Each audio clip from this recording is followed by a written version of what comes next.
Welcome back to another Metal Mondays. We just played Engulfed by Flames from Vio-lence and World Needs Mosh from Crysis. As you know, we always start Monday off with Vio-lence. We have a lovely guest with us. We have Blaze Bayley. How are you? Hello, it's me, Blaze. How you doing? I'm doing very, very well. I'm alive and things are going well. The computer is working. Maybe I shouldn't comment about the Wi-Fi because it's going fine so far. Right? Definitely don't want to jinx that. Well, let's get into this. This is your first solo record in 3 years. What was the writing and recording process for this record? Well, I knew that my hardcore fans were really waiting for this, the first studio record, for such a long time. And the pandemic had kind of changed things in my mind a little bit. And I had the sense that it had to be a positive record, that everything we did had to leave people with a positive vibe, that if they felt hopeless, that perhaps there was hope. If they felt weak, perhaps they could grow strong. If they felt overwhelmed, perhaps they would be able to find the strength to get through the darkest moments. And I know it sounds pretentious and very cheesy and perhaps arrogant, but that's what I had in my mind when we started the writing process. And my writing partner, Chris, we always talked through what we would like the album to feel like when it's complete. And that's what we said. It's got to be positive and uplifting. You have to feel better after you've heard this album than you did before. And if you're a Blaze Bayley fan, we want you to go, oh, yes, my Blaze Bayley album. That's just what I needed. And so that's what we did. And we had a few ideas in the vault that we hadn't been able to use, got those out, dusted them off. Some of them turned out very well. We had a lot of new ideas as well. And one of the best things, my manager said, this time you can have vinyl and CD at the release date. So we're like 14 again. We're going, no, vinyl. So suddenly, yeah, side one, side two. How many minutes we got? Oh, man. So all on the whiteboard. It's the list is there. Side one, side two. How do we play? Oh, it was brilliant. And the artwork is all big, you know, the 12-inch artwork and a gatefold. Oh, so that made it such a joy to do because we were like little kids again on that side of it.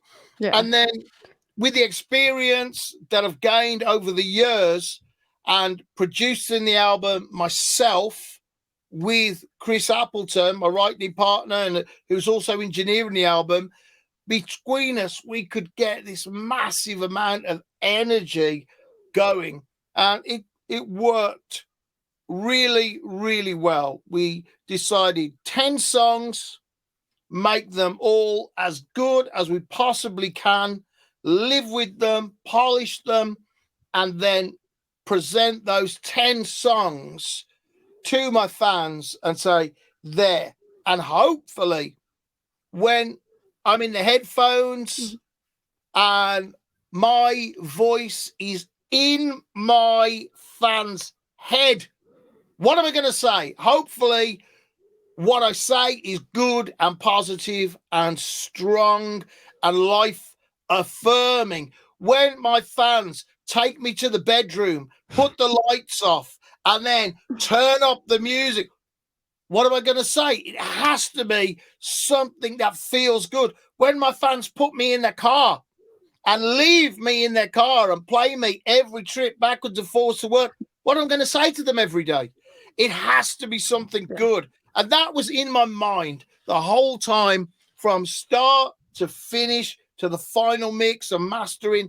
That's what was going on. And only people very close that are in the team could hear it. So we were like, well, is it any good? You know, it's difficult to get perspective. We did our best. And then a few months later, the first fans are able to get the CD and get it online and on Spotify and all of those. And people gave great reviews and said, oh, yeah, this is the album I was waiting for. Perhaps this is the best Blaze Bayley album, all from our hardcore fans. Mm-hmm. And then journalists and magazines that would never bothered with us before, never even returned an email, were saying, oh, how about an interview? Or they were giving us a good review. And so it's very unexpected, really surprising. And of course, absolutely wonderful. But the best thing is that it's done the job that we wanted it to do for my fans. Definitely. And so with you being excited about doing vinyl, was that one of the reasons why you guys decided 10 tracks out of anything, or just you guys wanted to do that?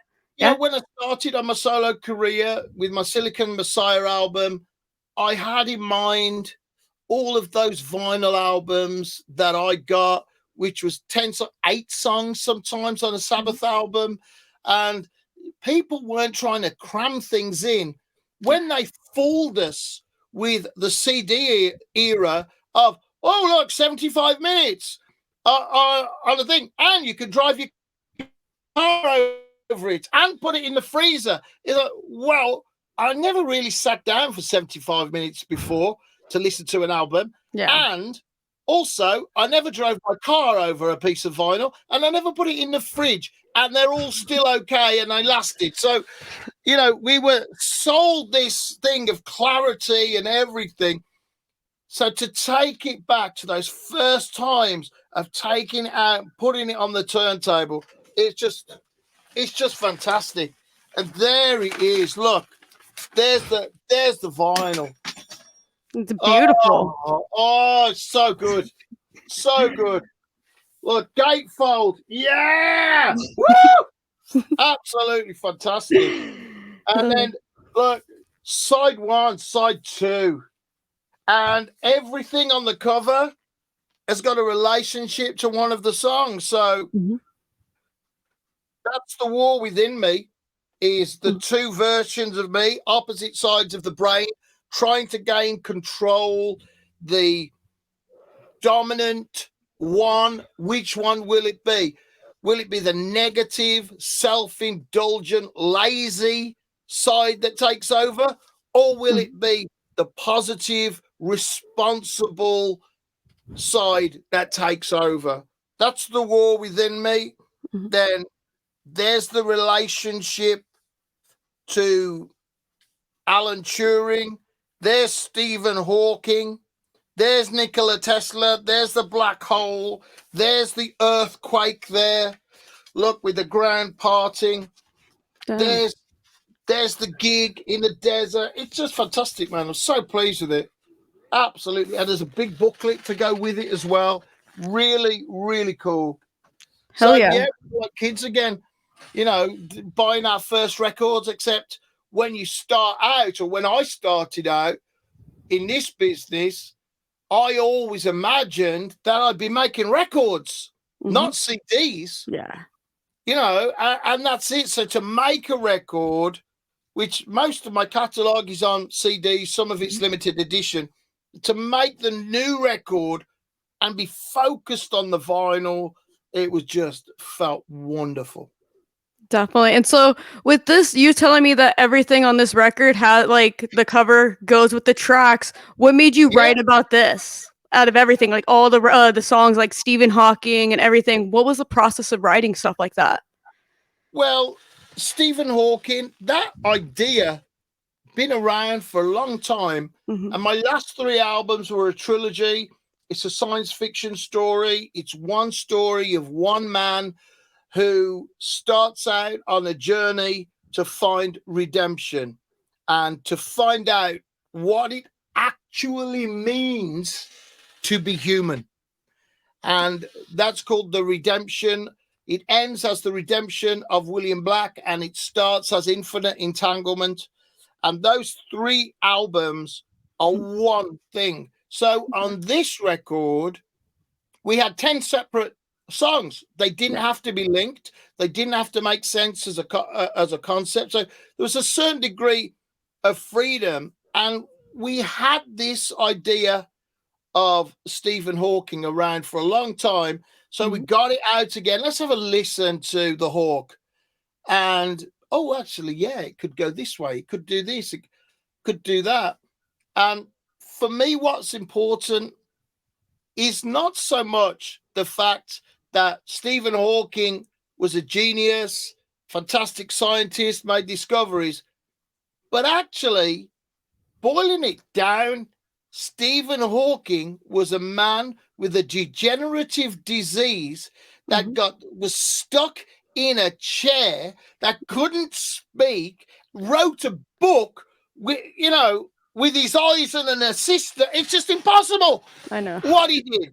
A man that was told he had 3 years to live by a doctor. Yeah. And 49 years later, he's still going, man. He's still going. So for me, that's the hero that I wanted to write about. The unstoppable Stephen Hawking, not the genius, not the physicist, the unstoppable Stephen Hawking. So that was something that came together really well. And Nikola Tesla, another scientist that I wanted to write about, because he had a kind of psychic link to things. He dreamed of a water wheel and Niagara Falls when he was a small child. He's making the world's first hydroelectric power plant 20-something years later at Niagara Falls. And nobody knows how it works. And Westinghouse says to the other people on the project, is this thing going to work? And they said, we don't know. Only Nikola Tesla knows, because he's designed it and he's going to be the one. And of course it did work, and it's fantastic success. So he was somebody I wanted to write about. Turing, that's slightly different, because he had, in World War II, he cracked the Enigma code of the Nazis, which was letting all the U-boats know where the convoys were. So convoys would be on their way carrying food and supplies from USA across the Atlantic, and the U-boats effectively had a blockade and was starving the UK to death, because at that time planes did not have the range to do those missions. He broke that code. He's the godfather of modern computing in one way, and in a dark way, he's the godfather of AI. Now, to measure AI, it's called a test. And what happens is the human sits in a room and talks to someone that they cannot see, and that someone has to persuade the human that they are human. But that's a machine. So the test, the Turing test, starts from a place where the human is suspicious and the machine is lying. And this is what I found incredible, to think that we are racing, humanity, science are racing towards AI to be the first. And me and Elon Musk are going, whoa, be careful, because this could turn very, very bad. You're racing towards a destination, but you don't know what's there, and you don't know what's going to happen when you get there. So the dream of Alan Turing dreams of thinking machines. And once I had that line, bang, I was there. The sadness, the darkness of AI possibly being the next dominant force on the planet by subduing humans through some kind of need that they have helped us, enabled us to create something which is materialistic and based on things instead of joy and relationships. That is the problem of AI. And in that song, it talks about both sides of it. But I think the warning is there, and it's so obvious. The first thing the machine has to do is learn how to lie. So after that, why would the machine have any reason to tell the truth if it doesn't benefit the machine? But it will benefit if it tells a lie in certain situations. So AI will be the greatest, most effective liar in the history of the world. Dang, that's insane. So going into this record, was there anything you did to prepare your vocals for this record? Well, the good thing is, after having a lot of experience with the last few albums and creating a home studio based around doing vocals, and the way we like to think of it, you're catching the vocal performance. It's not always there. It's like a butterfly on a summer's day. Sometimes you'll have something, you'll have access to a part of my voice that's particularly emotional, that we can get these deeper melodies to make sense. And other days you won't have that. You'll have, okay, we can get these big notes, we can get the long notes, we can get that, but we're not going to get the detail today or the softer parts. And so I was able then to have it set up at home in a very relaxed way, that we do a bit, catch that, yeah, okay, now we'll leave it. Then we'll go on something else, we'll leave that, then we'll come back. How does this sound? Oh, yeah, it's all right. Or, oh, no, we're in the wrong direction. So that's what we did, really. I was able to find the different parts of my voice, whether it was the kind of leaning towards the operatic, darker side, or whether it was towards the raspy throat, aggressive side, and match that with the melody and the lyric, and then with the chord and making sure things are in the right key. And that's how we built the picture sonically of the album. And then in the end, you just feel in doing it like that.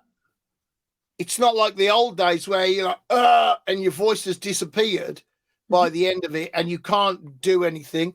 You've still got a good voice, pretty much most of your voice at the end of the whole thing, because it's a lot more relaxed, And I know about myself now, how to record, what's best for me.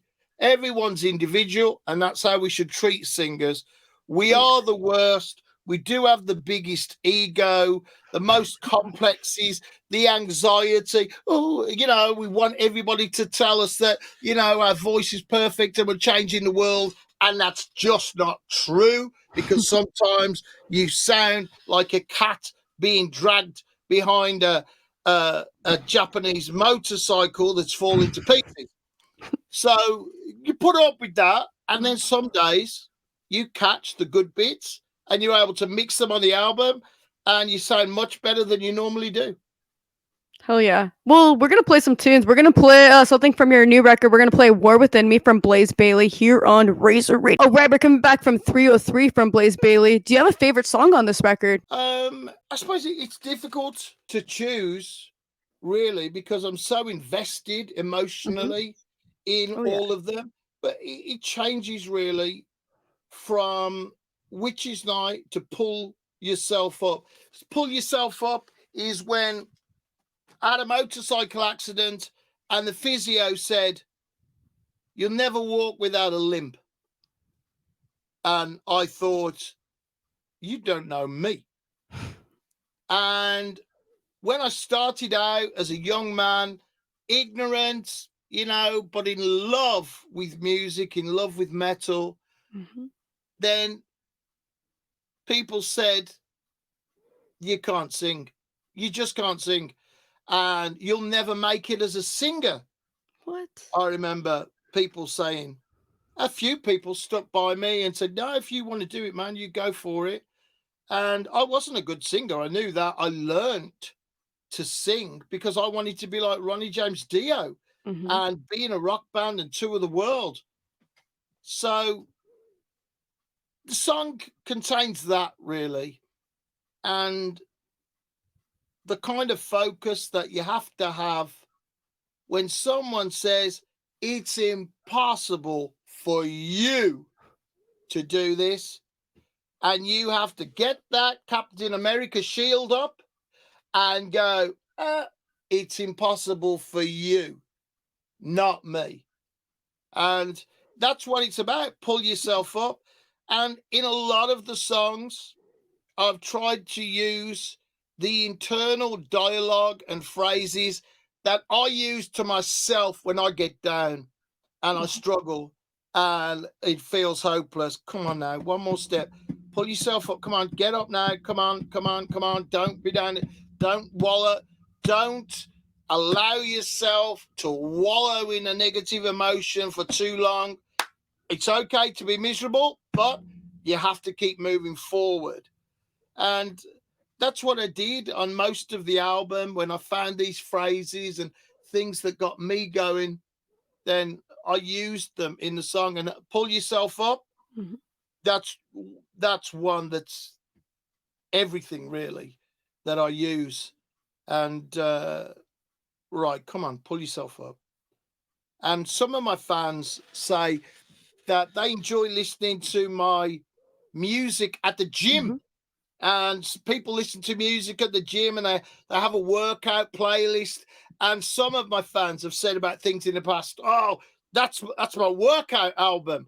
And one of the things I thought on this album, you know what, maybe this will be a nice song to work out to with the tempo and everything. We thought about that when we did it.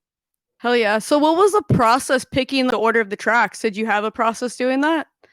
Yeah. And what we do is we put everything up on the whiteboard here in the studio. And we keep looking at the list. We have everything that's a possibility for the album goes up on the whiteboard. And then as we start working through, it's like, well, do we want to continue to put energy into this idea? Or would that energy be better spent on ideas that are already more finished? And that's what we do. So you get your 10 songs, and it starts very much for us. We're live. I come from a background where the first thing I did, I wanted to be a live singer, not a recording artist. So you think, right, if this is a live set, we want to start the set. And so that's it. And then as we're working on them, we keep, if something's not quite working, we'll change it around. And it didn't make sense until the three scientists were next to each other. And when the three scientists were next to each other, then Every Storm Ends, my biggest song on the album in one way, it's obviously the end.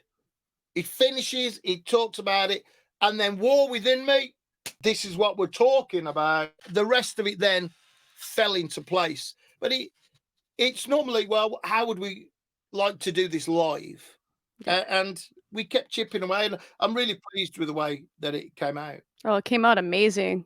Not gonna lie, I like it a lot. Thank you very much. Who designed the album cover? This is a man called Akirant from Spain. He does some Iron Maiden things as well. He's been a fan for a few years, and our paths crossed at the right time. And he's done my last two albums, and I said to him, would you have a go at this one for me? And told him what it was about and all the titles and how the things go.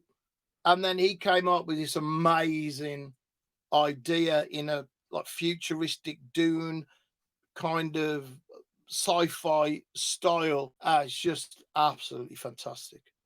Oh, it's beautiful. So Do you plan to record any music videos for this record? I've noticed you haven't recorded any yet. Yeah, we do.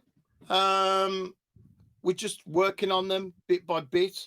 Mhm, Uh, it's a thing. Videos for me, it's a thing that has to be done. mm, It's not what I got into music for, mhm, but I understand that most people, or a lot of people anyway, will access new music through YouTube.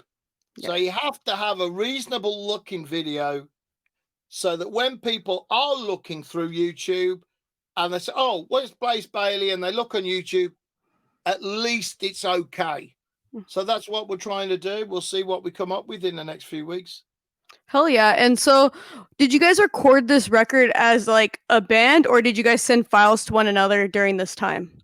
Well, it's both, really.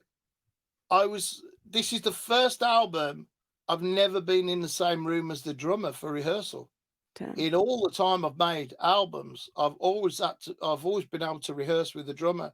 So what we would do, Chris and I would work within the COVID restrictions. So we'd have 15 days together, Mhm, then 15 days apart, then 15 days together for the quarantine and everything. mhm, And we were able to do our parts together.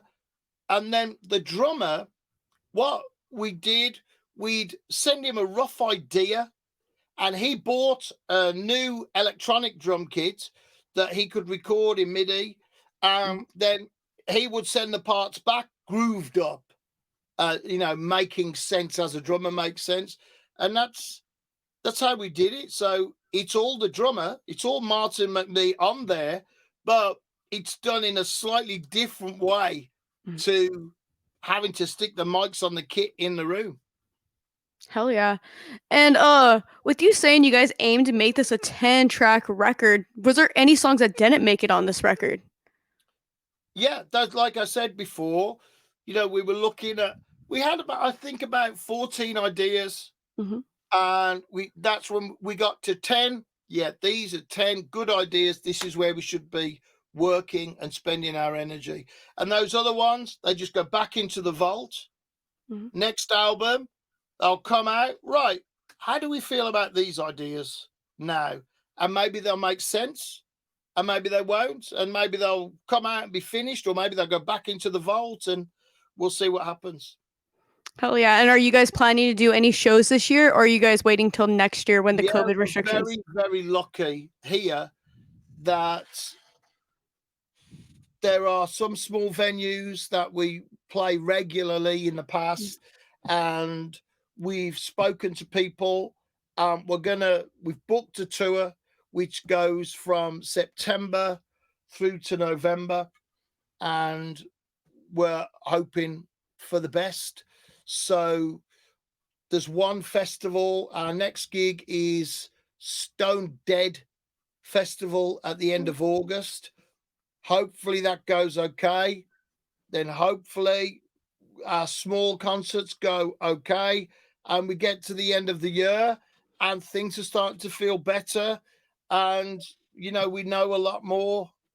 So that's it really. We're in the UK, and we'll see how things go.